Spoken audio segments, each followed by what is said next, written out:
AITA for refusing to let my brother and his girlfriend stay at my house after they insulted my cooking. I, 28F, have always been the type of person who takes pride in my cooking. I love trying new recipes, experimenting with different flavors, and cooking meals for family and friends. Cooking has always been a way for me to show love and care for the people around me. Over the years, I've developed a reputation for making delicious meals, and honestly, I enjoy the compliments. It's a confidence booster for me, and it makes me feel good to know that I can create something that people enjoy. I have a brother, 26M, let's call him Ben, who isn't as into cooking as I am. He's the type of person who eats out a lot, buys pre-packaged meals, and generally doesn't show much interest in food beyond basic sustenance. He's also been dating his girlfriend, Claire, 24F, for about a year now. They've been getting pretty serious, and she started spending more time at our family gatherings. At first, I didn't think much of it.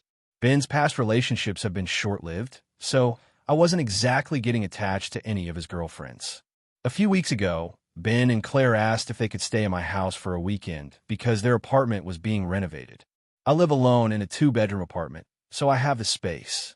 I wasn't thrilled about it, but I agreed. I figured it would be a nice gesture to help them out, and I wanted to be a good sister. They came over on Friday evening, and I planned to cook a nice dinner for us to kick off the weekend. I made one of my favorite dishes, a homemade lasagna. It's a family recipe that I've perfected over the years, and everyone who's ever had it raves about it. I made a side of garlic bread and a simple salad, too. I was feeling really proud of the meal, and I couldn't wait to see their reactions. The evening started off fine. We had some wine, chatted about their plans for the weekend, and things are going well. When I served the lasagna, I was expecting compliments. But what happened next threw me completely off guard. Ben took a bite of the lasagna, and Claire immediately wrinkled her nose. Ben didn't say anything at first, which was unusual because he usually says something, even if it's just a basic "this is good."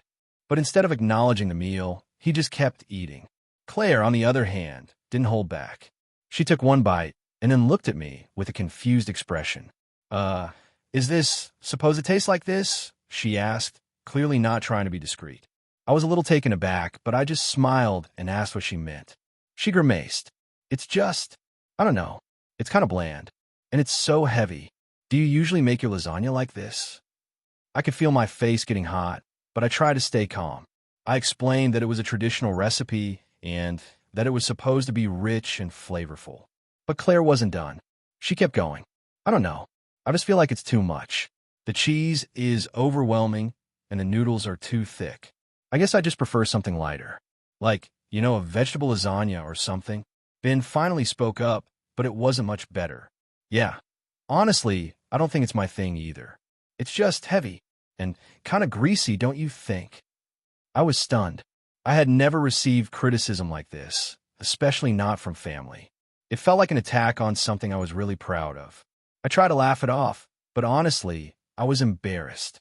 I spent hours cooking that meal, and I felt like they were dismissing all the effort I'd put into it. "Okay, well, I'm sorry it's not to your taste," I said, trying to keep my tone even. "I thought you might like it, but I guess not." Claire shrugged. "It's fine. I just didn't expect it to be so intense.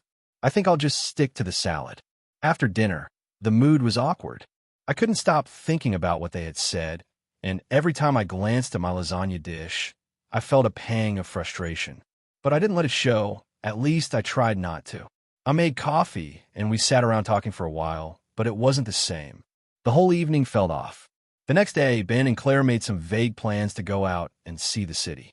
I was fine with that. After what happened last night, I didn't feel like I needed to spend more time with them. But when they came back that evening, I could tell something was wrong. Ben seemed distant, and Claire was acting a little cold. Eventually, they sat down and Ben said, "Hey, can we talk to you for a minute?" I was nervous. "Sure, what's up?" Claire spoke first. "We were talking, and we feel like it's a little weird how you're treating us. You made that lasagna last night, and when we didn't like it, you kind of got defensive. We're not trying to hurt your feelings, but maybe you should be more open to criticism." I was completely taken aback. "What are you talking about? I wasn't defensive. I just didn't expect you to criticize my cooking so openly. I've always cooked for you, Ben, and you've never said anything like this before." Claire jumped in. Well, it's just that we thought you'd appreciate some feedback. We don't want to hurt your feelings, but I think it's important to be honest. You should really consider lightening up your meals. It would make a big difference. Ben added, yeah, it's just that sometimes you act like everything you make is perfect, and when it's not, you get all upset. That was the breaking point for me. I could feel my temper rising. Are you seriously telling me that I should change the way I cook because you don't like it? I've been cooking this way for years, and people love it. You two don't like it, and now I'm supposed to just accept that as constructive criticism.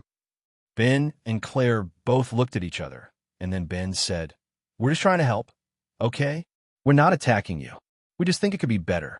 I was done at that point. You know what? I've had enough. If you're going to criticize me like this, you can find somewhere else to stay. I'm not going to sit here and listen to you tear down something that's important to me. They both looked shocked, but I wasn't backing down. I think it's best if you leave. I'll help you find a hotel or something, but I can't have you stay here with this attitude. Ben was silent for a moment, and then he got up. Fine, if that's how you feel. Come on, Claire. Let's go. They packed up and left, and I was left standing there, feeling a mixture of anger and disbelief. I'm still not sure if I made the right call. On one hand, I think I was justified in standing up for myself. But on the other hand, I don't want to ruin my relationship with my brother over something like this. Now, I'm wondering if I was too harsh. AITA for kicking them out over some criticism of my cooking. If you enjoyed the video, don't forget to hit like and subscribe to the channel. Your support means a lot and motivates me to create even more amazing content just for you. Make sure to turn on notifications so you'll never miss out on a new video. I'm curious, when do you usually watch my videos? While working, studying, or just relaxing? Let me know in the comments. I'd love to hear from you. Thank you so much for your support. It truly helps the channel grow. AITA for not letting my sister-in-law's kids attend my child's birthday party after they repeatedly broke my rules. I, 29F, have a 4-year-old son, Liam, and his birthday was coming up. Liam is my only child, and I wanted to make his day special, so I decided to throw him a party at a local indoor play center with all his favorite activities. I had everything planned out. A cute theme, cake, games, and a guest list of kids he plays with regularly, including his cousins. I'll be honest, I'm a bit of a control freak when it comes to planning things, especially when it comes to my son.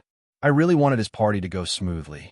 I made sure to send out an invitation with a list of rules for the day, specifically about the play center's rules, because I know how kids can be when they're not properly supervised. The rules were simple. 1. No running around the play area unsupervised. 2. No pushing or roughhousing. 3. No eating in the play area, only in the designated dining area. 4.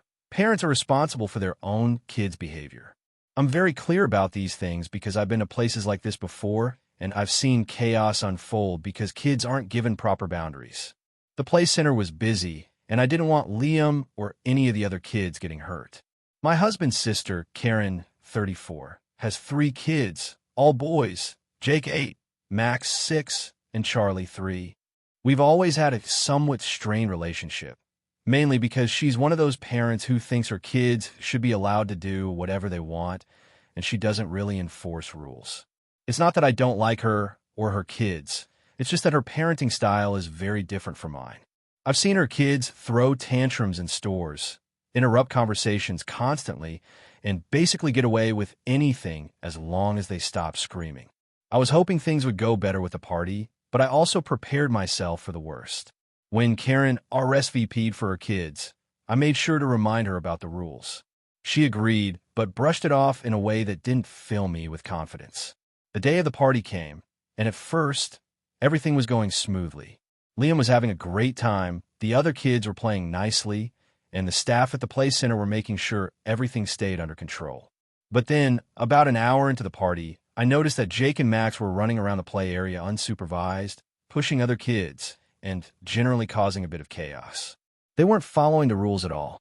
I walked over to them and politely reminded them about the rules, explaining that the play center could ask us to leave if the kids didn't behave. Jake just rolled his eyes, and Max shrugged like it wasn't a big deal. I turned to Karen, who was chatting with some of the other parents in the corner. I gently said, "Karen, your boys aren't following the rules." Could you please keep an eye on them? She gave me a look and said, "Oh, they're fine. They're just being kids." I was frustrated, but I didn't want to make a scene. I walked back to Liam and tried to focus on the party. But within minutes, Jake and Max were at it again, running around, jumping off the play structures, and even knocking over a little girl who was playing in the ball pit. The little girl was crying, and her mom immediately came over, looking concerned. I apologized and tried to calm her down, but it was awkward. At that point, I was really starting to lose my patience. I went back to Karen and said more firmly, "Karen, I really need you to watch your boys. They're being disruptive, and it's affecting the other kids. Please, can you step in?" She looked at me with a raised eyebrow and said, "You don't need to be so uptight. It's a kids' party. They're having fun." I felt my blood pressure rising. I snapped back. "This is my kid's birthday party, and I'm not okay with them breaking the rules. If you're not going to manage them, I will." Her face went red, and she started to argue, but at that point, I could feel the tension building. I didn't want to cause a scene in front of everyone, so I just decided to remove the problem before it got worse. I walked over to Jake and Max, pulled them aside, and told them that they had to leave the play area. They could either sit quietly with their mom or go home. I made it clear that I wouldn't tolerate any more disruption. Karen was furious. She stormed over and said, "Are you seriously kicking my kids out of the play area? This is ridiculous. It's a birthday party, not a military camp." I tried to stay calm and explain that I had given them multiple warnings, and they weren't listening. I also reminded her that I had set clear expectations from the start. Karen started yelling at me in front of the other parents, calling me controlling and overly strict. At that point, I was done. I told her that if she wasn't going to respect my rules, her kids couldn't stay at the party. I wasn't going to let her behavior ruin my son's special day. I said that if she couldn't manage her kids, I was asking her to leave. Karen left in a huff, taking her kids with her. The rest of the party continued, but the mood was definitely a bit tense. Some of the other parents were quiet, and a few even whispered among themselves, which made me feel self-conscious. The next day, Karen texted me, calling me a narcissist and accusing me of ruining her kids' day. She said that I should have just let the kids be kids and that my rules were ridiculous. She also said she wasn't going to speak to me for a while because I had embarrassed her and made her feel like a bad parent in front of everyone. I felt awful about the fallout, but at the same time, I really feel like I did the right thing. I set clear boundaries, and I don't think it's unreasonable to expect that kids respect those boundaries, especially at a party where there are other children involved.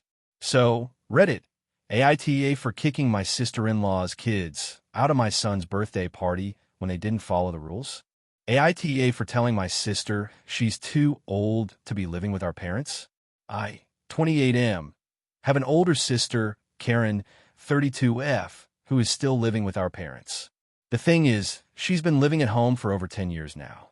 While I understand that some people live with their parents for various reasons, it's the way she has been living that started to rub me the wrong way. Karen graduated from college about 10 years ago, and for the first few years after, she tried to start her career. She worked a few jobs, but nothing really stuck, and eventually, she decided to go back to school to get her master's degree in something completely unrelated. My parents supported her decision, which I understood at the time, but the problem is that she hasn't left. Ever since she finished school, she's still living at home, and it seems like she has no intention of moving out. She says she's saving money for the future, but it's been a decade, and she doesn't seem any closer to moving out. When I ask her about it, she says she's waiting for the right time or that the housing market is too expensive, but at the same time, she isn't really doing much to change her situation. She has a stable job now, but she spends most of her time on hobbies or binge-watching shows rather than focusing on saving for a place of her own. She has no real urgency to move out and always tells me that she'll get around to it when she's ready. The main issue that's bothering me right now is how entitled she's become in terms of her living situation. Our parents are in their 60s now, and they've been working hard their whole lives. They provide for all of Karen's needs, food, utilities, rent-free living, the whole deal. It doesn't seem like she's contributing much to the household other than her own presence. She doesn't help with chores unless she's asked, and when she does, it's usually done half-heartedly. For context, I moved out when I was 23. I got a decent job right after college and lived on my own for a while before moving into a house with some friends. I've always been independent, so it's hard for me to relate to her situation. However, I'm starting to feel like she's taking advantage of the situation. She doesn't seem to have any respect for the fact that our parents are getting older, and they shouldn't be expected to continue providing for her when she's more than capable of taking care of herself. A couple of weeks ago, I had a conversation with her about it. I tried to be as kind as possible, but I told her that at some point, she needed to start taking responsibility for her own life. I told her she was too old to still be living with our parents without any clear plan or timeline for moving out. I even suggested that maybe she should look into getting a place of her own, whether it was renting or finding a roommate to split costs with. I said that it was time for her to step up and show some initiative. I won't lie, my frustration was starting to show. I told her that it wasn't fair to mom and dad, who were getting older, to have to continue supporting her without getting anything in return. She should start being more independent and contributing more to the family, instead of living off our parents like she was entitled to it. Karen didn't take it well. She was really upset and accused me of trying to control her life. She said I didn't understand her situation and that it wasn't as easy as I was making it out to be. She said she was comfortable living at home and didn't see why she needed to rush into moving out. She also said that I was being judgmental and acting like our parents owed me something for moving out, which I didn't think was the case. I just wanted to point out that she was in a position to do more for herself. She ended up getting really defensive and stormed off, saying that I had no right to tell her what to do with her life. A few days later, our mom called me, asking if I'd been too harsh with Karen. She said that Karen had been really upset about the conversation and that it had caused tension between them. She also mentioned that Karen was frustrated because she felt like our parents were enabling her behavior, but at the same time, they didn't want to rock the boat or have another argument with her. Since then, things have been awkward between us. I've talked to our parents a couple of times, but they're not willing to push Karen too hard to move out. They seem to think that as long as she's not causing major issues, they'd rather not deal with the conflict. Honestly, I get it.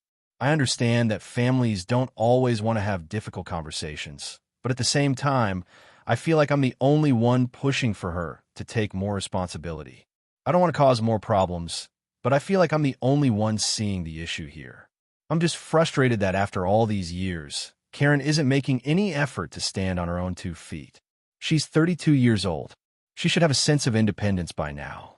So, AITA for telling my sister she's too old to be living with our parents, and for pushing her to move out.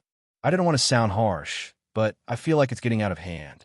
I want to help her, but I'm starting to feel like I'm the only one who cares about her growing up. AITA for kicking my brother out of my house after he ignored my boundaries for months. I, 29F, have a younger brother, Daniel, 24M, who's always had a bit of a tendency to overstep boundaries.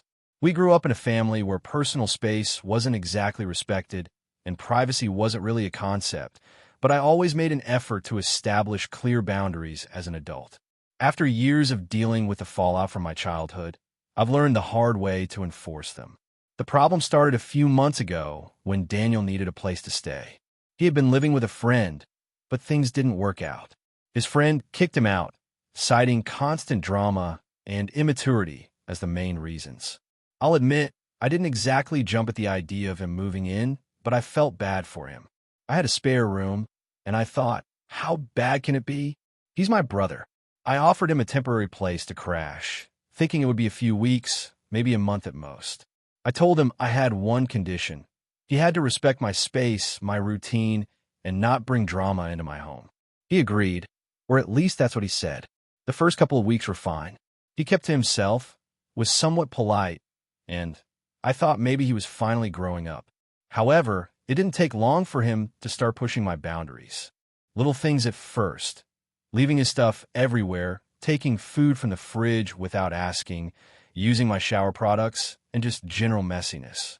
I asked him nicely to respect the shared spaces, to keep his things in his room, and to not take things without permission. I figured we could work through it, but things slowly spiraled from there. He started bringing people over without asking. At first, it was just a couple of friends, but then it became a regular thing.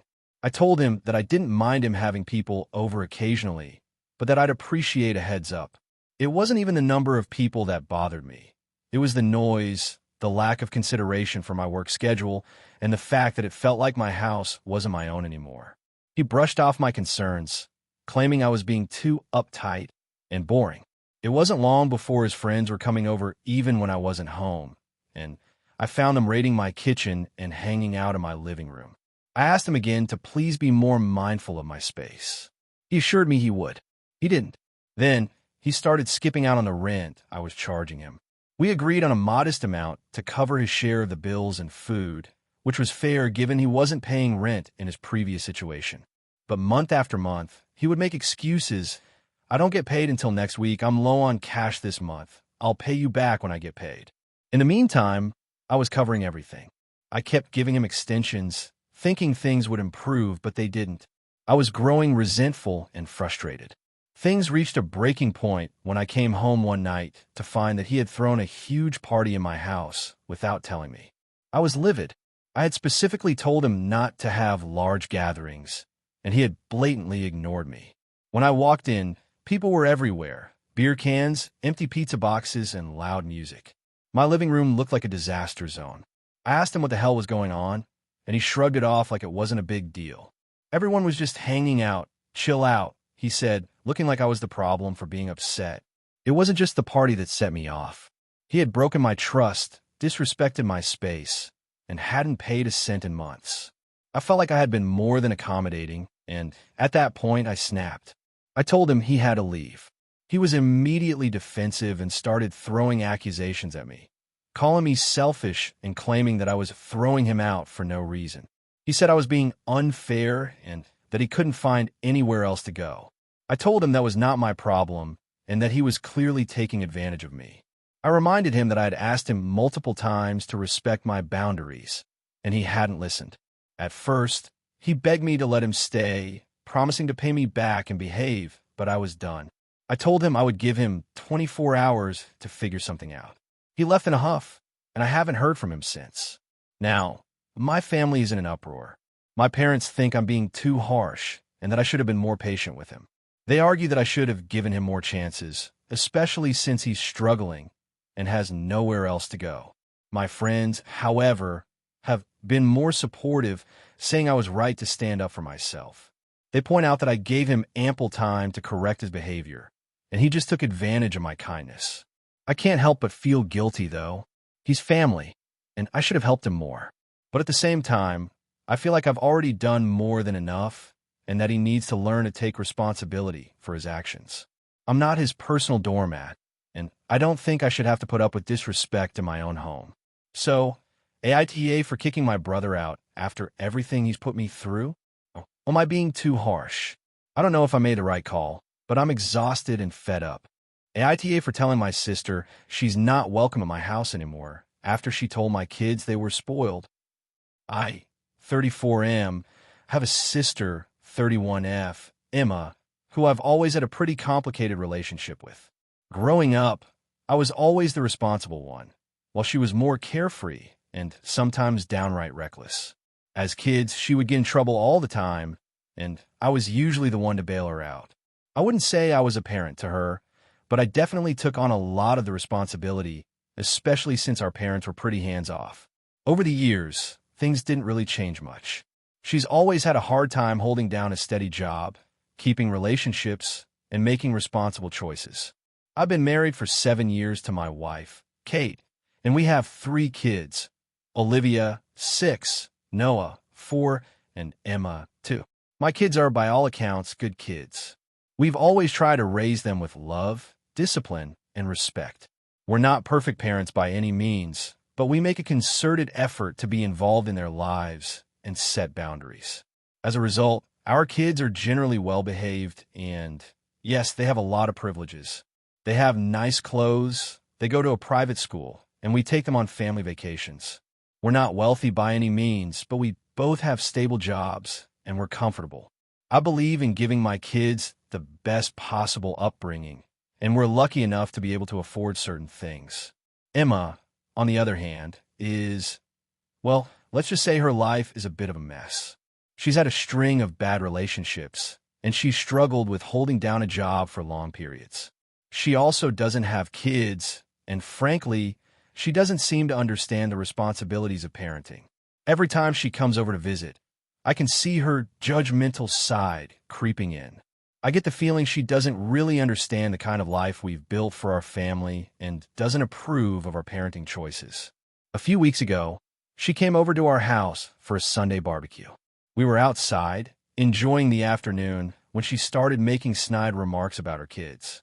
First, she commented on Olivia's new tablet, which we had bought for her birthday, saying something along the lines of, "Wow, I guess kids today get everything handed to them. Back in my day, we didn't have all this fancy stuff." At first, I brushed it off. I mean, Olivia loves her tablet, and it's not like we're spoiling her rotten. She uses it for educational games and to watch shows, but she doesn't get to spend all day on it or anything like that. We try to limit screen time and balance it with outdoor play and other activities. Then, Emma went further. She started making comments about how spoiled our kids were, especially Noah, because we bought him a new bike for his birthday. She said, "It's kind of crazy how much money you guys spend on your kids. It's like they don't know the value of hard work." It stung a bit, but I didn't want to make a scene. I asked her what she meant, and she just shrugged it off, saying it was nothing. But I could tell that she was judging us. Later, when she was alone with Kate, she went even further. Apparently, she told Kate that we were ruining our kids by giving them everything they wanted and that we were setting them up for failure. Kate didn't tell me right away, but she was upset. I could tell something was off after Emma left, and when Kate finally told me what had happened, I was furious. I felt like Emma had crossed a line. She had no right to judge our parenting, especially considering her own life choices and the fact that she's never had kids of her own. She doesn't understand the daily grind of raising a family and providing for them, and I didn't think it was fair for her to try to impose her own values onto us. So, I called her up the next day. I told her that I was upset about her comments and that I didn't appreciate her judging our family. I told her that if she didn't like the way we were raising our kids, then maybe it was best for her to not come around as much. I tried to keep it calm, but I was firm. She was silent on the other end for a moment, and then she snapped, saying that I was overreacting and that she was just giving her honest opinion. She told me that she was just trying to help us by pointing out that we were spoiling our kids. She said I was being too sensitive and that I should learn to take criticism. I told her that while I appreciated that she was trying to help, it was none of her business how we raised our kids. I explained that if she couldn't respect our choices, then she wasn't welcome at our house anymore. She was quiet for a long time, and then she hung up on me. Since then, things have been tense. Our parents have gotten involved, and they've been pressuring me to apologize to Emma. They think I was too harsh and that Emma was just trying to be helpful. My wife supports me and says I did the right thing, but I'm starting to wonder if I went too far. Maybe I could have handled it differently, or maybe I was too quick to cut her off. But at the same time, I don't feel like I owe her an apology. She disrespected our family, and I don't think that's something I should just let slide. I've been thinking a lot about whether I did the right thing, and I just can't shake the feeling that I was justified in standing up for my kids and our family. But now, I'm wondering if I was too harsh. AITA for telling my sister she's not welcome at my house anymore after her comments about my kids. AITA for kicking my best friend out of my house after she lied about her ex. So I, 28M, have a best friend, Emma, 29F, who I've known since college. We've always been close, and our friendship has survived some pretty intense situations, including relationships, family drama, and a lot of life changes. But recently, I'm wondering if I've overreacted, and I need to know if I'm the asshole. A few weeks ago, Emma came to stay with me temporarily after a breakup with her long-term boyfriend, Ben, 30M. She was really upset about the breakup, which I totally understood, and since she's always been there for me through tough times, I was more than happy to let her crash at my place for a bit. We both have our own spaces, but I have a guest room that's been vacant for months, so I thought it would be no big deal. Emma and Ben had been together for almost 5 years. They had some ups and downs, but I genuinely thought they'd be one of those couples that made it. I also knew that Emma had some emotional baggage from her past relationships, but she always came off as super independent, so I didn't think too much about it. After the breakup, she was obviously devastated, and it seemed like she needed time to heal. The first few days were normal. She was sad. We talked a lot about her relationship, and I gave her the space she needed. I made sure to check in with her, but also gave her room to process everything. Then, about a week into her stay, she came to me with a request. She wanted to talk about Ben. She told me that the breakup wasn't as simple as she had originally told me. Apparently, she and Ben had been on the verge of breaking up for months before it actually happened. She claimed that Ben had been emotionally abusive throughout the relationship, but had never directly acknowledged it, and that's why things fell apart. She seemed genuinely distraught while telling me this, but I also noticed a lot of inconsistencies in her story. I've known Ben for a long time too, and while I've never been super close with him, I've never seen any signs of him being abusive, emotionally or otherwise. He's always been kind and respectful when I've been around. I wasn't trying to dismiss Emma's feelings, but I started feeling uneasy because of the inconsistencies. She said things like, "I didn't realize it at the time, but I've always been manipulated, and I feel like he really wanted to control me." The thing is, she never really gave me any concrete examples of this behavior. There were a lot of vague statements that didn't add up, and I couldn't help but question if there was more to the story. Then, a few days later, Emma asked me to drive her to Ben's apartment. She said she needed to pick up some of her things. I agreed, but I didn't feel great about it. It was clear she was still really emotional about everything, and I wanted to make sure she wasn't going to do anything rash.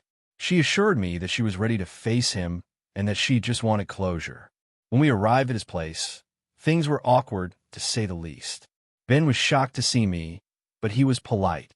Emma was quiet, and they barely exchanged any words while she grabbed her things. I stayed in the car, feeling like an awkward third wheel. After about 15 minutes, Emma came back to the car, but her mood had completely shifted. She was visibly upset, almost like she had gotten some kind of confirmation about their relationship that she wasn't expecting. She didn't say anything on the way home, and I didn't push her talk. That night, things took a turn. Emma started getting really emotional and insisted that Ben had been gaslighting her the entire relationship. She said she realized she had been brainwashed and that she had to leave him in order to get her life back. I listened, but it felt like she was just projecting all her past trauma onto him, and I couldn't shake the feeling that she wasn't being entirely truthful. Over the next few days, I noticed her behavior becoming more erratic. She would accuse Ben of all sorts of things, like trying to sabotage her friendships, making her feel worthless, and even spying on her social media. However, whenever I asked her for concrete examples, she would just say that she couldn't explain it, but she felt it. Again, I didn't want to dismiss her feelings, but I also felt like she was going off the rails. It didn't help that she started obsessing over Ben, constantly checking his social media, calling him, and sending him messages, all while telling me how much she hated him. At this point, I was starting to get really uncomfortable. Emma had always been a little dramatic, but this was different. She was staying in my guest room, and I didn't feel like I could escape the constant drama. I'm a pretty private person, and having all of this emotional chaos in my space started taking a toll on me. I kept telling her that she needed to focus on herself, maybe talk to a therapist, but it felt like she wasn't even hearing me. One night, I couldn't take it anymore. I've been trying to support her for weeks, but the constant back and forth with Ben and the emotional roller coaster she was on had me exhausted. She had started accusing me of not being supportive enough, even though I had literally done everything I could to help her through this. I finally snapped. I told her that I needed space and that she couldn't stay at my house anymore. She was absolutely furious, saying I was being unsupportive and that I was abandoning her when she needed me most. She accused me of not understanding what she was going through and said I didn't care about her feelings. I told her that I did care, but I couldn't keep living like this. She left the next day, and things have been really strained between us. I haven't heard from her much, and when I reached out to check on her, she was still upset with me. I feel bad, but at the same time, I feel like I did the right thing for my own mental health. I've supported her for years, and I don't think I'm obligated to put up with toxic behavior in my own home. I'm starting to wonder if I was too harsh, though. So, AITA for kicking my best friend out of my house after she lied about her ex? AITA for not attending my brother's housewarming party because his girlfriend refuses to acknowledge my child. I, 31F, have a 5-year-old daughter, Ellie. Her father and I separated when she was just a baby, and since then, I've raised her on my own. Ellie is an incredibly sweet and bright child, and I love her with all my heart. Over the years, I've built a solid support system around her with family and friends. However, there's one person in my family who has always had an issue with her, my brother's girlfriend, Jasmine, 28F. To give some context, my brother, 33M, and I have always been close. We were raised in a pretty tight-knit family, and I've always been someone he's looked up to. When I had Ellie, he was one of the first people who showed interest in being involved in her life. But shortly after he started dating Jasmine about 2 years ago, things started to change. Jasmine never really warmed up to Ellie. It wasn't like she was openly mean to her, but I could tell she wasn't happy about Ellie being around. She would make passive-aggressive comments about how children are a lot of work or how it must be hard to be a single mom. At first, I brushed it off, thinking she was just adjusting to the idea of having a niece. I didn't want to cause drama, so I kept inviting them to family gatherings and tried to let her have space to come around. However, things took a turn when Ellie was about 3 years old. One Thanksgiving, Ellie ran up to Jasmine with a drawing she made, and Jasmine ignored her completely. Not in an obvious way.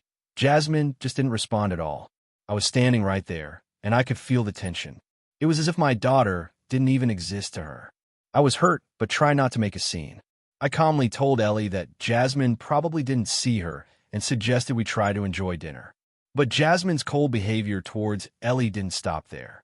Over the next few months, things got worse. At family gatherings, Jasmine would sit with everyone, but never directly engage with Ellie. She would look away when Ellie tried to talk to her, and when Ellie would ask her questions, Jasmine would make excuses to avoid answering or give one-word responses.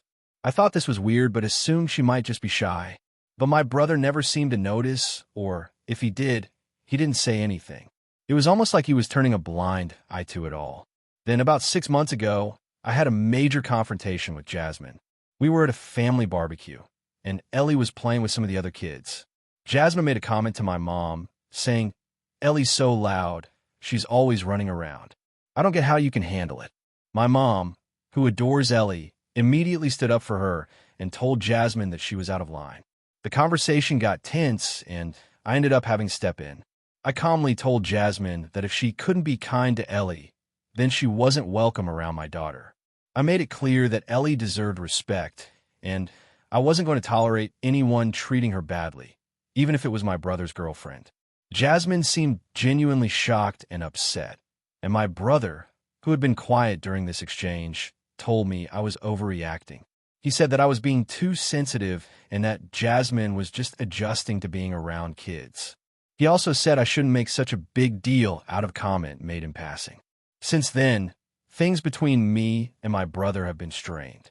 I didn't want to cause any more conflict, so I stopped bringing Ellie to family events where Jasmine would be present.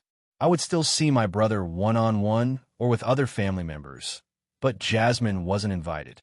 I also started avoiding any gatherings at their place, which, admittedly, upset my brother. Recently, my brother and Jasmine moved into a new house, and he invited me to a housewarming party. He told me that it was going to be a low-key gathering with just close friends and family. When I told him I wasn't comfortable coming because I didn't want to be around Jasmine, he was visibly upset. He said it was ridiculous and that I was punishing him for something Jasmine did. He told me that if I couldn't make peace with her, it was going to hurt our relationship. I explained that it wasn't just about her being rude to Ellie, but also how my brother never stood up for us.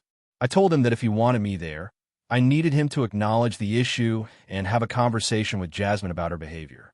He said he was tired of hearing about it and didn't want to cause drama. He also accused me of trying to control his relationship and making everything about Ellie. In the end, I didn't attend the housewarming party. I felt like I couldn't be around someone who was constantly disrespecting my daughter, and my brother wasn't willing to even have an honest conversation about it. A few days later, my brother reached out to me, saying that I had ruined his special moment and that I was being selfish. He said I needed to grow up and stop punishing him for things he can't control. Now, my family is divided. My mom is on my side, saying that she's always been supportive of Ellie and that Jasmine's behavior is unacceptable. However, some extended family members are taking my brother's side, saying that I should just let it go and show up to support him. They say it's not about Jasmine, it's about family. They argue that if I keep pushing my brother away over this, I'll eventually lose him too. I don't want to lose my brother, but I also don't think I'm in the wrong for standing up for Ellie. I feel like I've been patient and try to make things work, but I can't just pretend everything is okay when it's not. So, AITA for not attending my brother's housewarming party because of how his girlfriend treats my daughter. AITA for refusing to let my brother's fiancée move in with me after she lost her job. So, here's the situation. I, 28F, live alone in a 2-bedroom apartment in the city. I work full-time as a graphic designer, and I enjoy having my own space. My brother, 31M, and I are close, but we have very different lifestyles. He's always been more carefree, while I tend to be more focused and independent. I'm not saying I'm perfect, but I like having control over my environment, and I've worked hard to make sure I have a comfortable, peaceful home. About 6 months ago, my brother got engaged to his fiancée, Emma, 29F. I didn't know her very well at first, but after they got serious, I started to spend more time with her. She seemed nice at first, but she's definitely someone who likes to lean on others a lot. It wasn't a huge deal for me. I could tell she had a bit of a dependent personality, but my brother's a nice guy, and I figured they'd figure it out between themselves.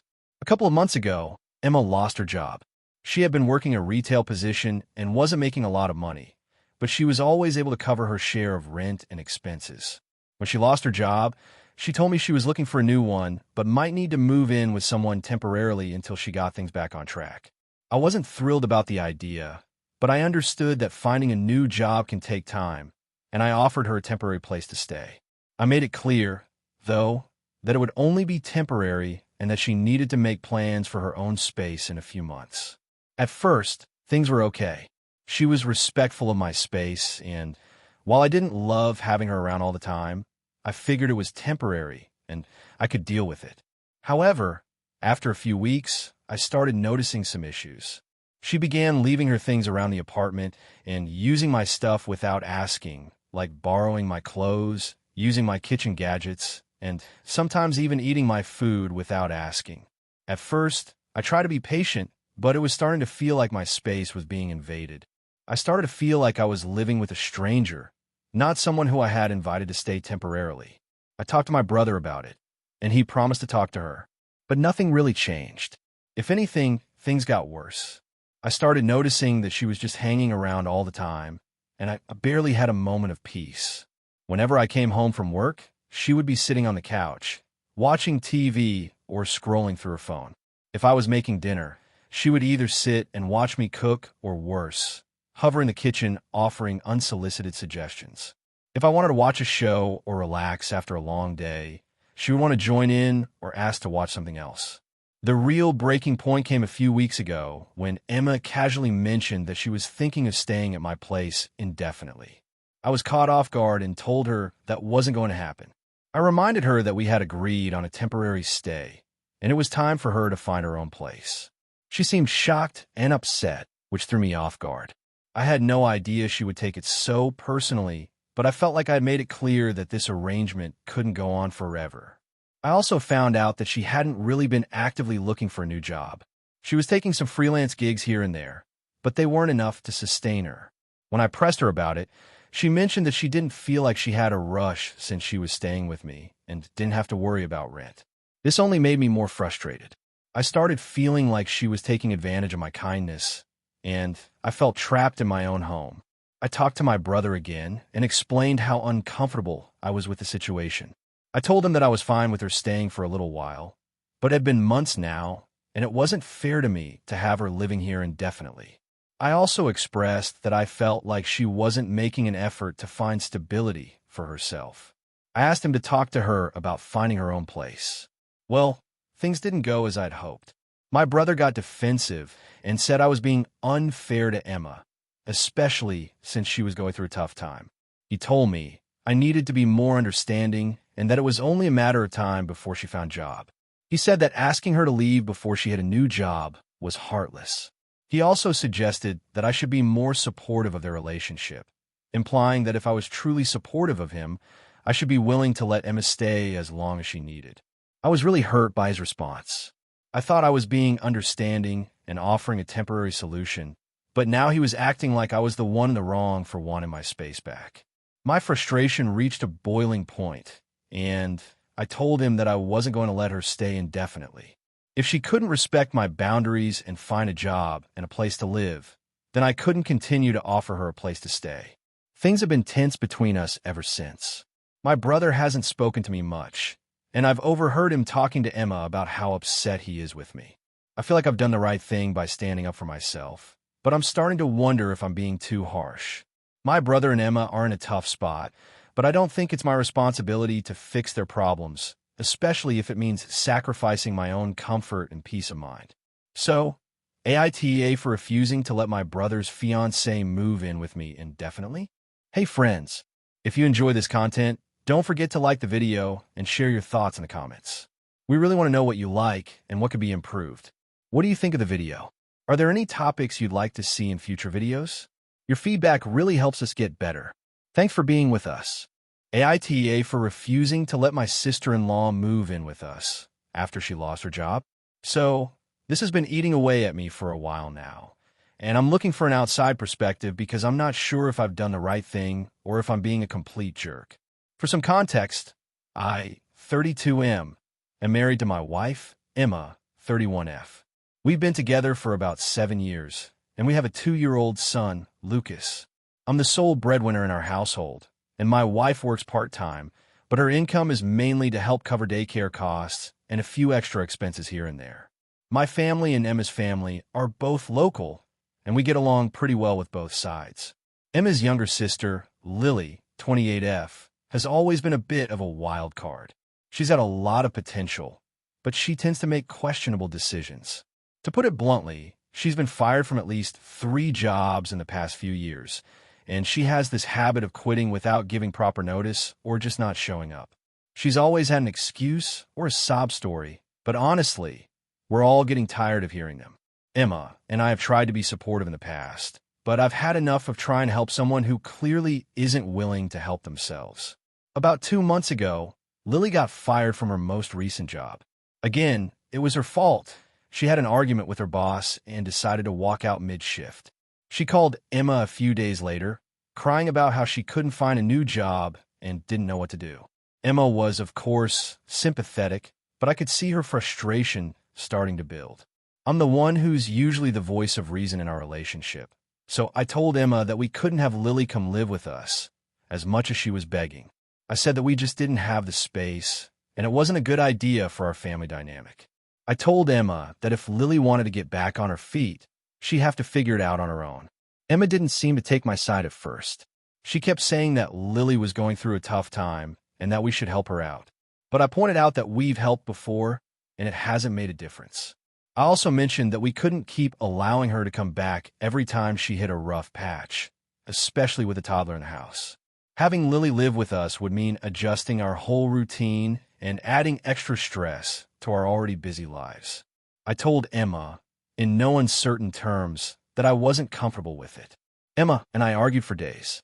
I felt like I was being pretty reasonable, but she was getting upset, saying that I was being cold and unsympathetic.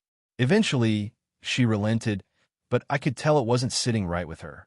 She texted Lily and told her that we couldn't have her stay with us, but that we would help in other ways, like paying for her rent for a few months if she found a place to stay.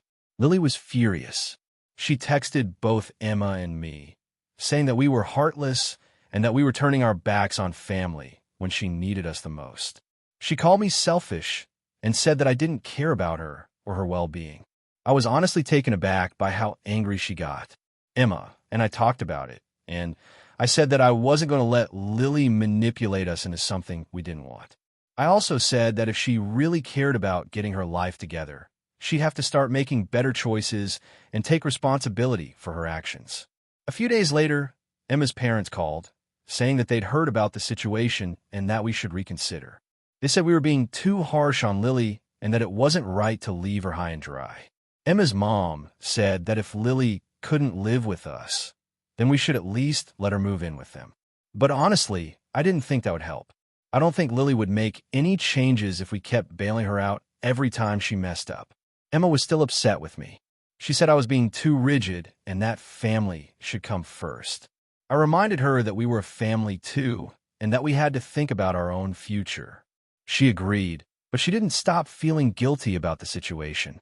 A couple of weeks went by, and things seemed to cool off, but then Lily reached out again, this time with more desperation. She asked if we could reconsider, even though she understood my feelings. She said she was looking for a new job, but in the meantime, she didn't know where else to go. Emma was torn, but I stuck to my guns and said no. We agreed that we'd help her pay for rent, but that was it. She needed to take the initiative herself. I didn't hear from Lily for a while after that. Then, a week ago, I got a message from Emma's mom. She said that she had spoken to Lily, and that Lily was so upset she was considering cutting off all contact with us. Emma's mom implied that if we didn't support Lily, we might lose our relationship with her for good. Emma is really close to her family, and this hit her hard. I could see that she was torn between trying to do what was right for our family and feeling guilty about the tension with her sister. She asked me if I thought it was worth it and if we should have done more. Now I'm really second-guessing myself. I know I did what I thought was best, but I also hate the idea of losing contact with Lily or making Emma feel like she's stuck between her family and our own. But at the same time, I feel like we've been generous in the past, and Lily has never taken any of our advice or help seriously. I don't think offering her a free pass to live with us again is the solution. So, AITA for not letting Lily move in with us after she lost her job. AITA for calling out my sister after she told me I should just get over our family's issues. I, 28M, have a sister, Megan, 30F, who I've always had a strained relationship with. We've been through a lot together growing up. Our parents split when I was 15 and Megan was 17. Our father moved out of state, and our mother stayed in our hometown. To make matters worse, she struggled with addiction during that time, which made things even more difficult for both of us. We didn't have much family support. We were mostly left to fend for ourselves emotionally, and that took its toll on me. Megan, being older, kind of took on the role of caretaker, though it wasn't healthy. She'd often berate me for needing attention or expressing my emotions, telling me to man up and not be so dramatic. I get that she was probably doing the best she could in a messed up situation, but her way of coping didn't help me feel understood. It pushed me away emotionally, and we started growing apart. She ended up going off to college, and I stayed behind to care for our mom while finishing high school. Over time, I learned to suppress a lot of feelings to avoid confrontation. Fast forward a few years, and I moved away to attend college on the other side of the country. Megan and I have stayed in touch, but it's been mostly superficial. She married her high school sweetheart, had a few kids, and is living in a different city. I'm happy for her, but I've been harboring a lot of resentment for the way things went down when we were younger. Megan never acknowledged how much I struggled growing up, and she never really apologized for being dismissive of me during those tough years. I've been in therapy for a few years now, which has been a huge help. I've learned to process some of that pain and understand that I'm not wrong for having emotional needs. I've also been working on building better communication skills, which is why I decided to finally confront Megan about how I've been feeling for the last decade. A few weeks ago, I sent Megan a long message explaining how I felt about our relationship, both growing up and as adults. I told her that I still feel hurt by her lack of emotional support, and I wanted to let her know that it's something I've been carrying with me. I wasn't attacking her. I was just trying to express how her actions had affected me. She responded the next day, but her response was not at all what I expected. She told me, in a nutshell, that I needed to just get over it. She said that everyone has problems growing up, and I wasn't special. She reminded me that she had it worse, and that she was too busy with her own life now to deal with my childhood drama. Megan essentially told me that I needed to stop living in the past and move on with my life. She even said that I should be grateful for everything we went through because it made me stronger and more independent. I was devastated by her response. I felt completely invalidated, like she had just brushed off my years of struggle as if they were nothing. I've spent years building up the courage to confront her, And instead of empathy, I got indifference. I'm not expecting a full-on apology, but some acknowledgement that my feelings are valid would have gone a long way. In the heat of the moment, I sent a reply telling her that I was disappointed in her, that it was clear she had no interest in understanding my perspective. I told her I couldn't continue to have a relationship with someone who refused to acknowledge my pain. I let her know that I would be stepping back from her, at least for the time being. That was a few weeks ago. Megan has since reached out a few times, but I haven't responded. Our parents have also called me, trying to convince me to talk to Megan again. They both seem to think that I'm overreacting and that I should just let it go for the sake of family. They say that Megan is just too busy with her life to deal with old issues and that I need to be the bigger person. My mom, especially, has been guilt-tripping me, telling me that family is all we have left and that I'm going to regret pushing my sister away. But I can't help but feel that if Megan truly cared about me or our relationship, she would have handled things differently. It hurts that she seems so unwilling to even try and understand my side. I've spent so many years trying to keep the peace with her, but now it feels like I'm always the one making compromises while she gets to do whatever she wants without ever acknowledging my feelings. So, I've been wondering if I'm in the wrong here. Am I overreacting? Should I just accept that our relationship will never be what I want it to be, or is it worth standing my ground and maintaining boundaries? AITA for stepping away from my sister after she told me to just get over my pain. Edit. Some people are asking for more context, so I want to clarify a few things. First, I didn't expect Megan to apologize for everything. I know people deal with things in their own way. But I did want her to at least acknowledge how her actions affected me. I've been seeing a therapist for several years, and this is part of my healing process, learning to express my feelings and set boundaries with people who aren't supportive. I've spent years minimizing my feelings and just accepting whatever was thrown my way, and I'm trying to break that cycle now. Also, I know that my mom and dad have their own issues and aren't the best at providing emotional support, but I feel like I'm always the one who's expected to hold everything together. Megan was able to move on and build her life without ever looking back, but I've had to carry the weight of all that history. I just don't want to keep letting it slide when people dismiss my pain. AITA for refusing to help my sister pay her rent after she dropped out of college. So, I'm in a bit of a family situation, and I'm not sure if I'm being unreasonable, so I thought I'd come here for some perspective. I, 28M, have a younger sister, Anna, 24F, who's always been a bit of a wild card. Growing up, she was always the one who took risks, didn't follow the rules, and got herself into trouble. But despite all of that, she's always been family, and I've tried to support her in my own way when things get tough. A few years ago, Anna decided to go to college. She didn't really know what she wanted to study, but she was excited about the idea of being independent, meeting new people, and experiencing the college life. Our parents were supportive, but they weren't in a position to give her much financial help beyond the basics. So she took out student loans to cover most of her expenses. Fast forward to about a year ago. Anna started complaining a lot about college, saying she hated the stress and felt like she wasn't really learning anything that would help her career. At first, I chalked it up to her just being overwhelmed. College can be tough for a lot of people, especially when you're unsure of your path. But then she started skipping classes and spending more time with friends who, in my opinion, didn't seem to be great influences. Eventually, she dropped out of school altogether. I won't lie, I was disappointed. I felt like she was throwing away an opportunity, and I told her as much. Our parents were also upset, but they tried to keep a more positive outlook, hoping she'd figure things out.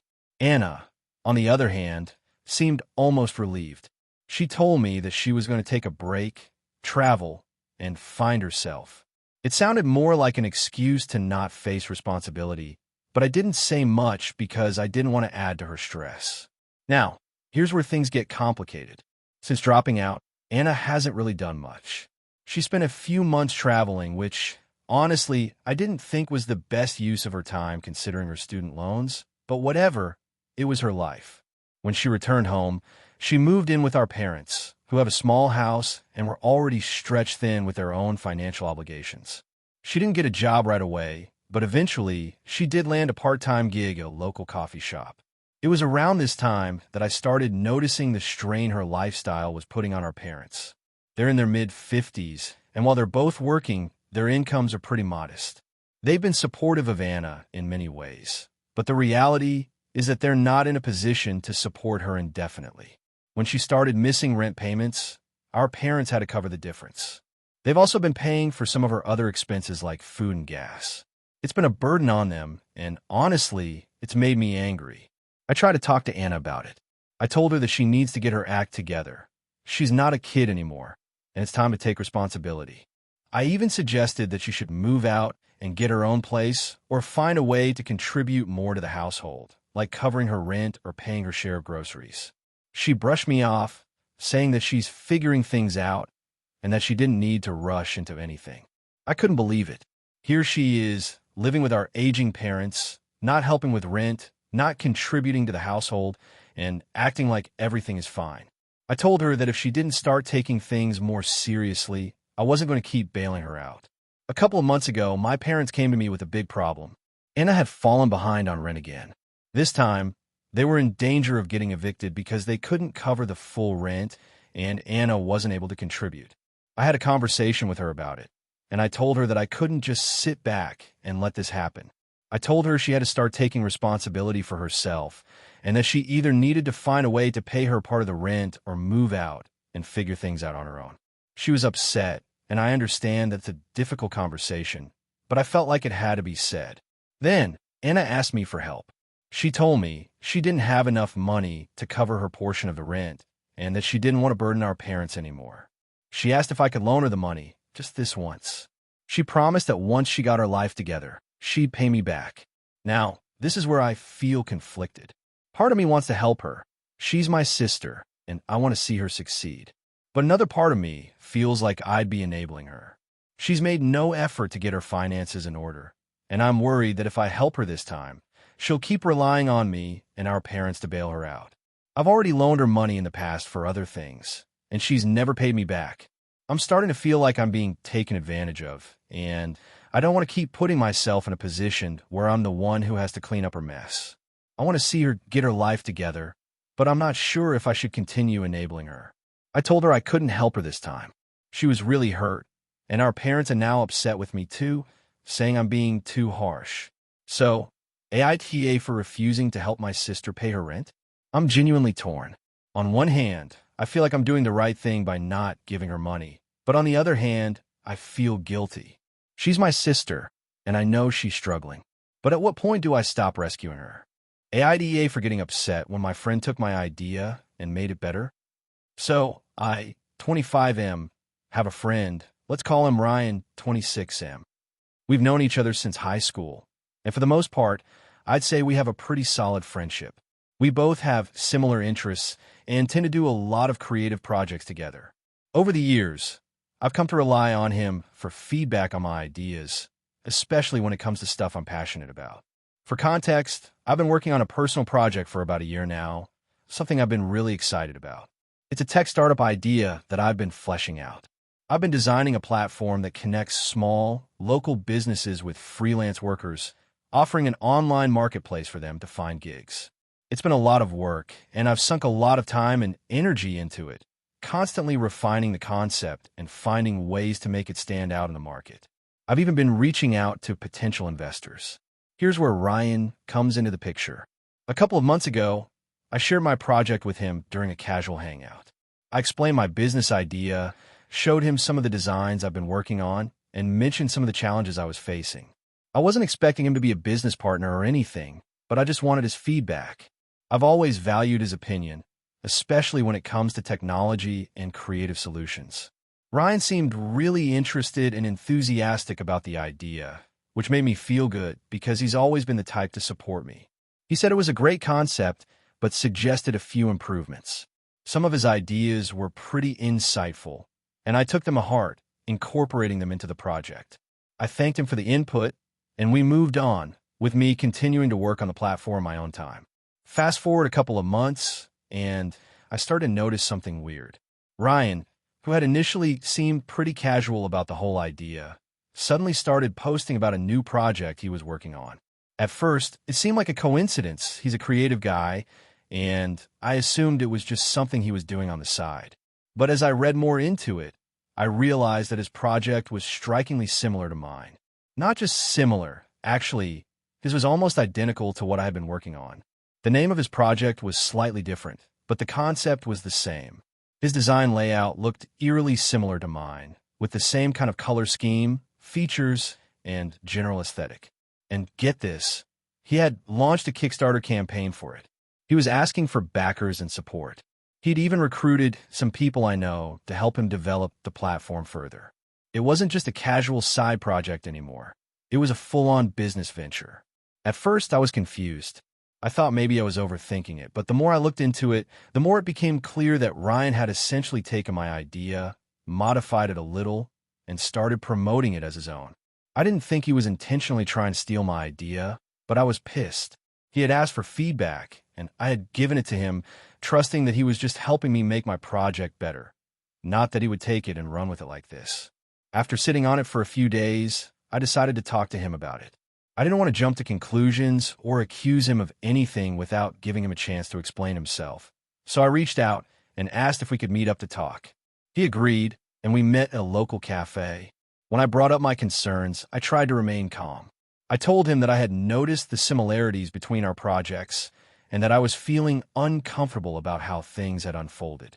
I wasn't accusing him outright, but I wanted to understand why he had decided to move forward with something so similar to my own idea after I had shared it with him. Ryan looked surprised, and at first, he didn't seem to get why I was upset. He told me that he didn't think there was anything wrong with drawing inspiration from each other's ideas. It's not like I'm copying you word for word, man. It's just an improved version of your idea. I thought we were bouncing ideas off each other, not holding on to them like they were secrets, he said. I tried to explain that while we had bounced ideas off each other, my project was something I'd spent a lot of time developing, and it felt like he had taken my hard work and turned it into his own without really acknowledging where he had gotten the idea from. He wasn't giving me credit, and that's what hurt the most. It felt like a betrayal. I mean, he could have asked if he could use the concept in some way, or at least given me a heads up, but instead, he'd gone ahead with it as if it was his own creation. Ryan got defensive after that, and it quickly turned into an argument. He told me that I was being overly possessive of the idea and that there was no point in getting mad over something as trivial as a business concept. He even accused me of being jealous because he was getting attention and support for his version. That really stung because I wasn't upset about the attention. It was about the principle of it. The conversation ended in a bit of a stalemate. We both left the cafe feeling frustrated and a little hurt, and I haven't talked to him much since. The more I think about it, the more I feel like I have every right to be upset. But at the same time, I'm wondering if I'm overreacting. Maybe I'm just too attached to my own project and should have expected this kind of thing to happen in the competitive world of tech startups.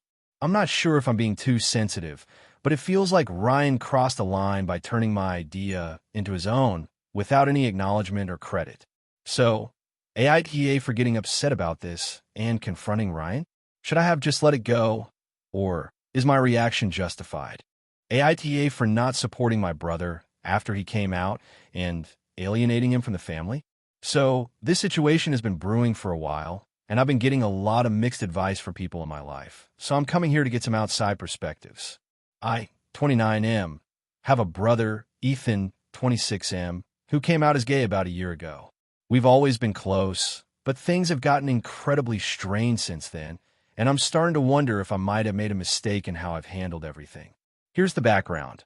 My family has always been pretty traditional. My parents, 60s, are conservative and have always been vocal about their beliefs. We grew up in a religious household, and while they weren't extreme, they did have strong views about certain things. They were supportive of us as kids, but there was always an unspoken line we were expected to toe when it came to values. My brother and I were both raised to value family, faith, and hard work, and while we both eventually moved away from some of the stricter parts of the faith, I've always been the more conservative one in the family. I don't really drink, I don't go out partying, I'm pretty straight-laced. Ethan, on the other hand, was always a bit more free-spirited. He didn't exactly fit the mold in terms of personality, but we got along just fine. We both had our different interests, but there wasn't any major conflict until he came out. Now, I'm not going to lie, the news hit me pretty hard.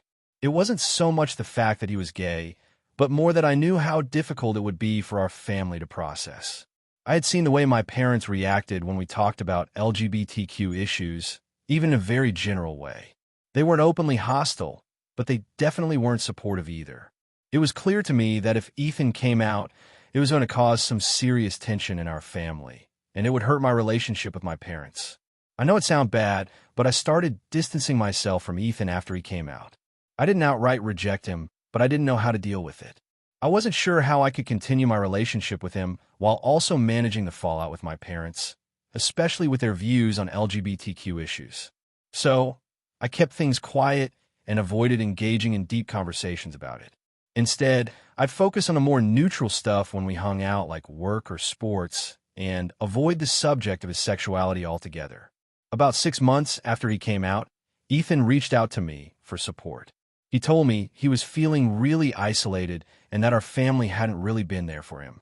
He said he wanted to have a conversation about how I could better support him and how I could be more open to understanding what he was going through. I could tell this was important to him, but at the time, I wasn't ready to have that conversation.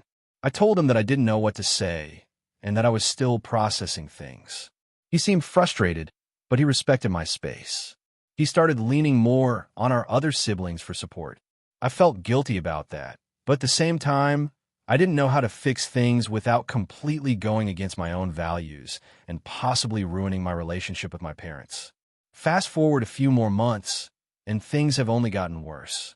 My parents found out that Ethan was dating someone, let's call him Ben, and it exploded. They called me in tears, asking me what to do. They were upset, confused, and afraid. They kept saying things like, "We raised him better than this, and how could he do this to us?" I tried to be the peacemaker and tell them it would be okay, but deep down, I was starting to feel overwhelmed by the entire situation. When I spoke to Ethan after my parents' reaction, I didn't have the courage to tell him what I was really feeling. Instead, I told him that I needed time to think and figure things out, which was my way of backing away even more. I didn't want to be the one to hurt him, but I also didn't want to deal with the fallout from my parents. It felt like I was stuck in the middle, torn between my loyalty to my family and my brother. Then about 2 months ago, Ethan called me out. He told me he knew I was avoiding him, and that it was obvious I wasn't being supportive. He said that he understood I had my own struggles with our parents, but that he needed me to be there for him. I didn't know how to respond. I didn't want to lose him, but I also didn't want to choose sides, because it felt like if I really supported him, I would be alienating my parents. I told him that I loved him, but I couldn't get involved in the drama. Since then, things have been incredibly awkward between us.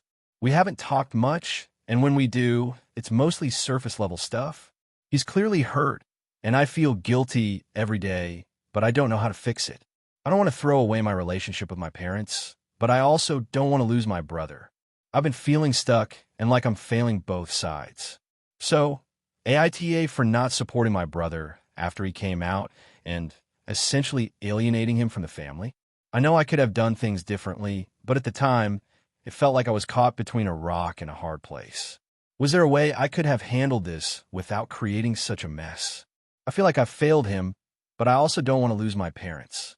AITA for calling off a family vacation after my sister-in-law's behavior. So, here's the situation. I, 29F, am married to my husband, Greg, 31M, and we have a daughter, Emily, who's 5. We have a pretty tight-knit family, but my relationship with my sister-in-law, Dana, 32F, has always been a bit strained. She's a bit of a perfectionist and has this very condescending, I know best attitude that can get on my nerves. She's also pretty critical of Greg and me, but that's something I've learned to tolerate over the years because, at the end of the day, she's family. A few months ago, our parents planned a family vacation to a beach house for the summer. It's something we do every year, and this year, they decided to rent a huge house that could accommodate everyone. The idea was to have a relaxing time by the beach, with everyone coming together for a fun, low-stress trip. Greg and I were both excited because it's been a while since we've all had a getaway like this. But then, about 2 weeks before the trip, Dana starts sending out emails and text messages to the whole family about rules for the vacation. She said it was important that we all stick to a schedule to maximize fun, and she even made a list of vacation do's and don'ts. This is where things started to get weird. The rules were ridiculous. Some of the highlights included: no one was allowed to take too long getting ready in the morning, as it would throw off the group activities. No one could bring their own food or snacks unless it was approved by her first. She said it was for health reasons. She wanted everyone to wake up at 6 a.m. every day for morning walks. This is a vacation, mind you. She scheduled a family meeting every evening at 7 p.m. to discuss how we could be better as a family. At first, I thought maybe I was overreacting, but the more I read these messages, the more irritated I became. Dana has a way of acting like she's the boss of everything, and the idea of her micromanaging our vacation felt like it would ruin any chance of enjoying a relaxing time. I vented to Greg about how unreasonable the whole thing was, and he agreed. He said we could ignore Dana's rules and just do our own thing, but I wasn't so sure. I didn't want to deal with the drama if Dana got upset. It didn't help that Dana kept texting me personally, reminding me of how important it was that everyone follow her guidelines, even saying things like, "If you don't follow these rules, it's going to ruin the trip for everyone." A few days before the vacation, I lost it. I sent a message to the family group chat explaining that I was not comfortable with Dana's controlling behavior. I told everyone that if things didn't change, I was going to back out of the trip entirely. I didn't want to deal with a vacation where I felt suffocated and like I was walking on eggshells the entire time. I was fully expecting some pushback, but what I didn't expect was how the family reacted. My parents, who are usually pretty neutral, sided with Dana. They said I was overreacting and that I should just go along with it for the sake of family harmony. My brother, Dana's husband, also jumped in and said that Dana was just trying to organize things and that I should stop being so sensitive. At this point, I was furious. I felt like no one was standing up for me, and it made me question why I even bothered trying to make things work with this family. Greg, to his credit, was on my side. He said he'd rather not go at all than deal with the stress of being on a trip where I felt uncomfortable. He even said he'd cancel everything if that's what it took. The night before the vacation, Dana sent another one of her reminder messages. It was the last straw for me. I called Greg and told him I didn't want to go. I said that I felt like I was being forced into a situation where I had to either suck it up and let Dana dictate everything or be labeled the problem family member. Greg supported me in my decision, and we backed out of the trip.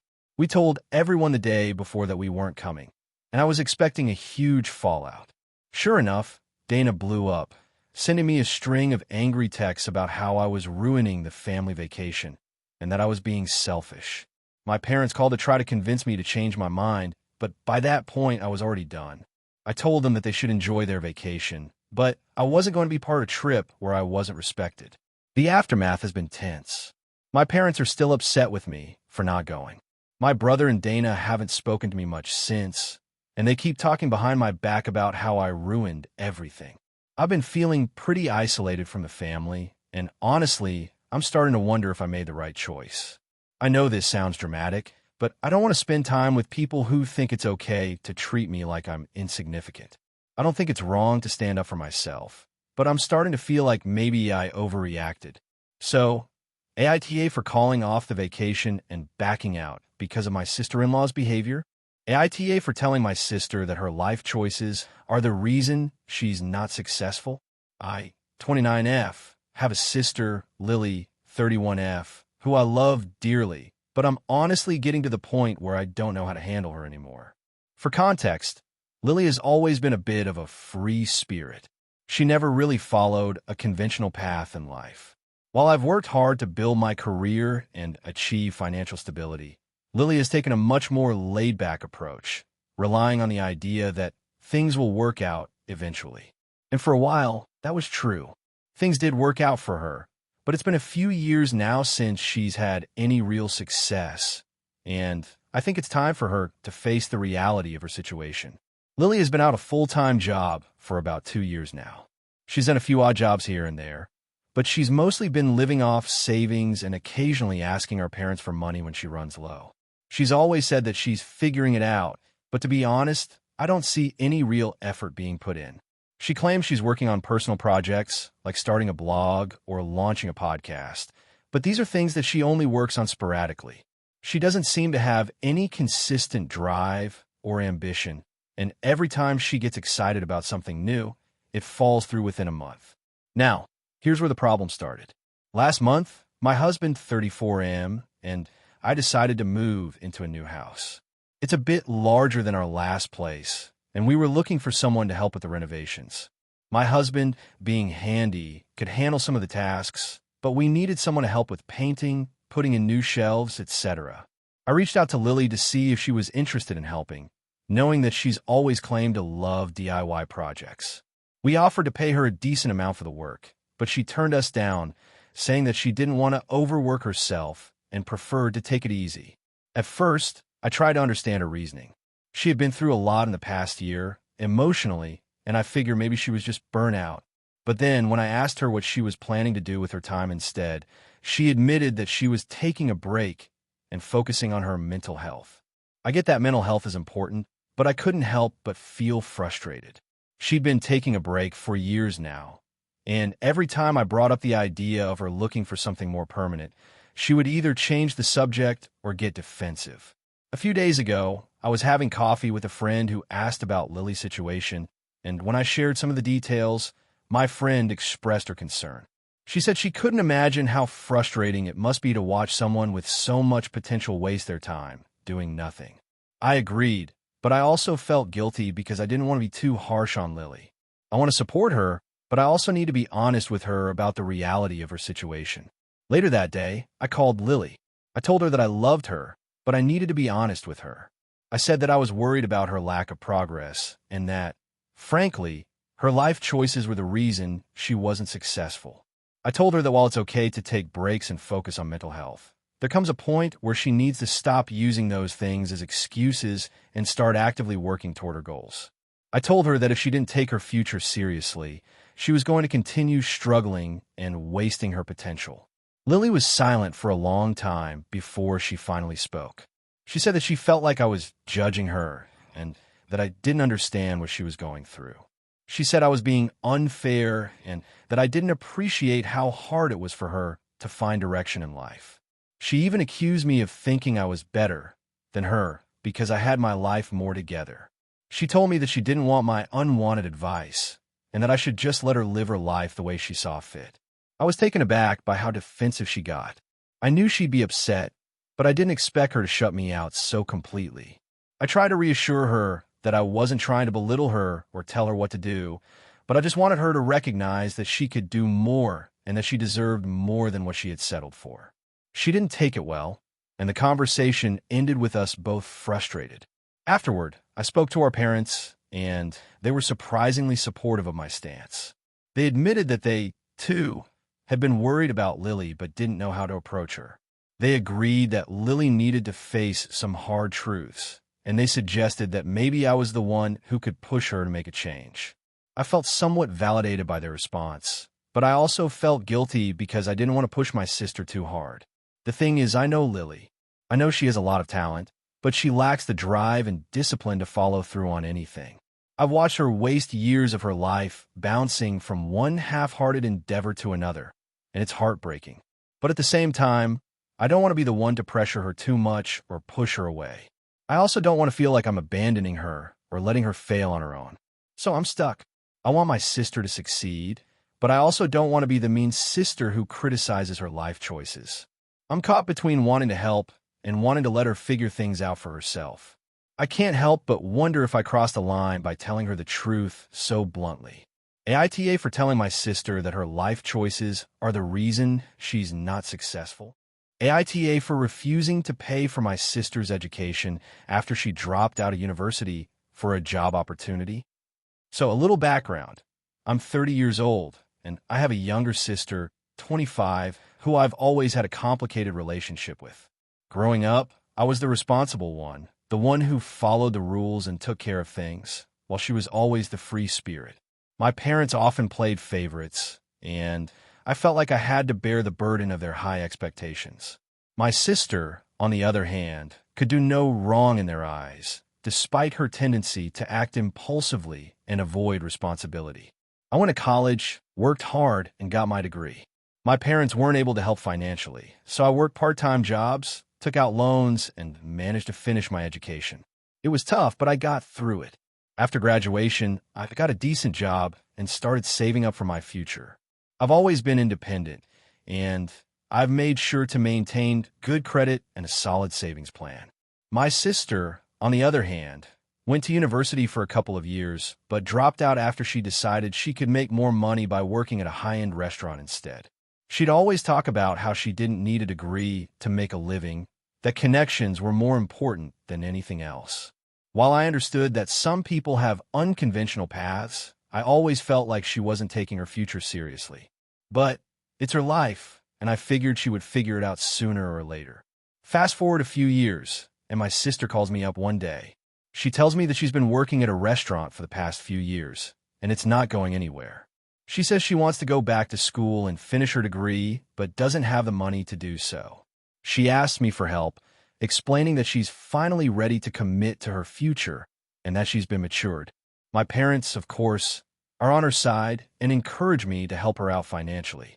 They believe this is her time to get it together, and they think I should support her because family helps family. I was hesitant, to say the least. This is the same sister who dropped out of school because she thought a job at a restaurant would somehow lead her to success. The same sister who has had trouble sticking with anything. I asked her what changed, and she said that the restaurant business was too unstable and that she realized she wanted a career with long-term potential. I don't disagree that getting a degree can open up more opportunities, but her pattern of impulsive decisions made me doubt that she would actually finish her degree this time. After much back and forth, I told her that I wasn't comfortable giving her the money, especially since I didn't believe she was in the right mindset to finish her education. I explained that I'd be happy to offer emotional support or help her find scholarships or grants, but I couldn't justify putting my hard-earned money towards something I wasn't sure would pay off. She didn't take that well. She became very upset and accused me of not caring about her future. She said that I was holding her back and that if I truly loved her, I would help her out. My parents also started to weigh in, saying that I was being selfish and that it's not like I'd missed the money. After all, I'm doing well financially. They argued that it's not about the money, but about supporting family when they need help. They also mentioned how I was lucky to have a stable career, so I should share my success. This argument has been going on for weeks now, and it's really starting to strain my relationship with everyone involved. My sister is still upset with me, and my parents are disappointed. They've all made me feel guilty for not helping her, but I still don't think it's the right decision. I've worked hard for what I have, and I don't want to enable my sister's habit of avoiding responsibility. I've thought about it a lot, and I just can't shake the feeling that if I give in this time, it will only be the start of a pattern. If she goes back to school and drops out again, I'm the one who will be left holding the bag, and she won't learn anything from the experience. Plus, I'm worried that she might take advantage of my generosity and ask for more money down the road. So, AITA for refusing to pay for my sister's education after she dropped out and now wants to go back. Should I cave in and help her out? Or am I right to stand my ground? AITA for not helping my sister financially after she lost her job and then going on a vacation instead? So here's the thing. I, 28M, have a sister, Rachel, 26F, and we've always had a bit of strained relationship. Growing up, we weren't exactly close, but we were never enemies either. We shared a lot of the same friends and occasionally hung out, but there was always this underlying tension between us. Rachel has always been the more free-spirited type, whereas I've always been the responsible one. I have a stable job in finance. I'm pretty frugal, and I take pride in being financially secure and responsible. A few months ago, Rachel lost her job. She worked in marketing at a small company, and unfortunately, the company went under. While I do sympathize with her situation, I was pretty shocked by how she handled it. She didn't immediately start looking for new work, and instead, she spent a lot of time feeling sorry for herself. She posted about her struggles on social media, and while I understood the need to vent, I was still taken aback by how little she was doing to move forward. She reached out to me a few weeks after losing her job and asked if I could help her financially. She explained that her rent was due, she didn't have enough saved up, and she was struggling to even pay for basic living expenses. She said she was actively looking for work, but it was hard with the market being what it was. Rachel has always had a bit of a tendency to live beyond her means, and I knew she hadn't saved much in case something like this happened. She had always been more into spending on things like clothes, travel, and nights out, rather than worrying about building up an emergency fund. Now, I understand that people go through rough patches, and I've always been willing to help family in need. But I also felt like Rachel's situation wasn't exactly a result of bad luck. It felt like her financial troubles were a result of poor planning and reckless spending. I've always been someone who lives within my means, and it was hard for me to reconcile with the idea of bailing her out when I felt like she hadn't made the effort to take care of herself in the first place. I told Rachel that I wasn't comfortable just handing her money, but that I could help her in other ways. I suggested she take a closer look at her budget, cut back on unnecessary spending, and really focus on finding a new job. I also mentioned that she could look into government assistance or unemployment benefits in the meantime. I wanted to be supportive, but I also didn't want to enable what I saw as a lack of personal responsibility. Rachel didn't take this well. She accused me of being selfish, of not understanding how hard it was to lose a job, and of not being there for her when she needed me the most. Honestly, I was a bit taken aback by her response. I'd always been there for her in the past, whether it was offering advice, helping with car troubles, or just listening to her vent. But this was different. This was a situation where I felt like she needed to make better choices, and I didn't want to be the one to bail her out just so she could keep living the same lifestyle without changing anything. A few weeks passed, and I didn't hear much from Rachel. Then, out of nowhere, I saw on Instagram that she had gone on a week-long vacation to a tropical island. She posted pictures of herself at the beach, at fancy restaurants, and on boat tours. I couldn't believe it. Here she was, asking me for money because she couldn't afford her rent, yet she was able to afford this trip. I was furious. It felt like a slap in the face, especially since I'd made it clear that I couldn't help her financially under these circumstances. I texted Rachel asking how she could afford to go on a vacation while claiming to be struggling. She replied with some long-winded explanation about how the trip had been planned months in advance, that it was a gift from some friends, and that it was her only way of coping with the stress of losing her job. She said she didn't want to cancel the trip because it was something she had been looking forward to for a long time. While I understood her wanting to take a break and get away from the stress, I felt like her priorities were all out of whack. If she had the money to go on vacation, she should have been using it to cover her bills and put herself in a better financial position instead of jetting off for a week of luxury. I ended up posting something on social media that wasn't directly aimed at her, but was definitely about her. I posted a story about how people need to take responsibility for their own financial well-being and how you can't expect others to fix your mistakes, especially when you make choices that put you in a tough spot. I felt like I was getting the message across without directly attacking her, but I'm sure she saw it and took it personally. Rachel eventually reached out to me and demanded an apology. She said I was being judgmental and unsupportive, and that it wasn't my place to tell her how to handle her life. She said that if I wasn't going to help her, then I shouldn't judge her for trying to take care of her mental health by going on a vacation. I still felt like she was avoiding taking responsibility for her own choices, but at the same time, I felt guilty. Maybe I could have handled it better. Maybe I could have been more understanding, but I still think that helping her financially would have been the wrong move. Now, our relationship is more strained than ever. I haven't spoken to her much since the whole vacation thing, and I'm not sure what to do next. My parents have asked me to make up with her, but I'm still feeling conflicted. I don't think I did anything wrong by setting boundaries, but I also don't want to be the bad guy here. So, AITA for not helping my sister financially when she lost her job and then going on a vacation instead. I understand that people go through tough times, but it's hard for me to understand how she could expect my help when her actions don't seem to align with her supposed financial struggles. Was I wrong to not support her in this way? Thank you for watching until the end.